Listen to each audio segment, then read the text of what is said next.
நாளைக்கு காலையில் தான் மீன் பிடிக்கிறவளா, அவரை சுற்றி வந்தால் அவர் என்ன ஒன்று கொடுத்துருவார்.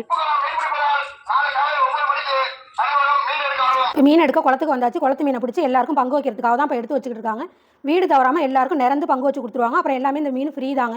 உங்கள் ஊரில் இது மாதிரி பழக்கம் இருக்கா இல்லையான்னு கமெண்ட்ஸில் சொல்லுங்கள். இது மாதிரி தான் பங்கு வைப்பாங்க. நம்ம பையெல்லாம் பெருசாக இருக்குது. மீன் எடுத்துகிட்டு வந்துட்டேன் வாங்க. நல்ல மீனாக தான் இருக்குது. 2.5 கிலோ இருக்கும் ஒரு வீட்டுக்கு. 2.5 கிலோ பெரிய மீனாக இருக்குது பாருங்க. மீனை வறுத்து குழம்பு வச்சு சாப்பிட்டுருவோம். 12 மணிக்கெல்லாம் வந்துருங்க. என்னம்மா குழம்பெல்லாம் வச்சாச்சு, சாப்பிடலாமா?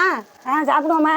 மீன் குழம்பு பாருங்க, அருமையான மீன் குழம்பு. சட்டி நிறையா மீன் போட்டு மீன் குழம்புல சூப்பராக இருக்குன்னு சொல்லி சூப்பர். அப்புறம் மீன் கொஞ்சம் வறுத்துட்டு இன்னும் கொஞ்சம் வறுக்க வேண்டியது இருக்குது. இதையும் வறுத்துட்டு போய் சாப்பிடலாமா? ஆமாம்மா. எங்கள் அப்பா நேத்தையிலேருந்து குழம்பு பிடிக்கிற ஒன்றோ எல்லாம் எடுத்துகிட்டு வரலாம் இல்லையா?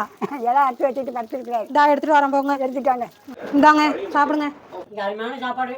வறுத்த மீன் குழம்பு மீன் இன்னைக்கு நிறையாவே இருக்குது, சாப்பிடலாம்.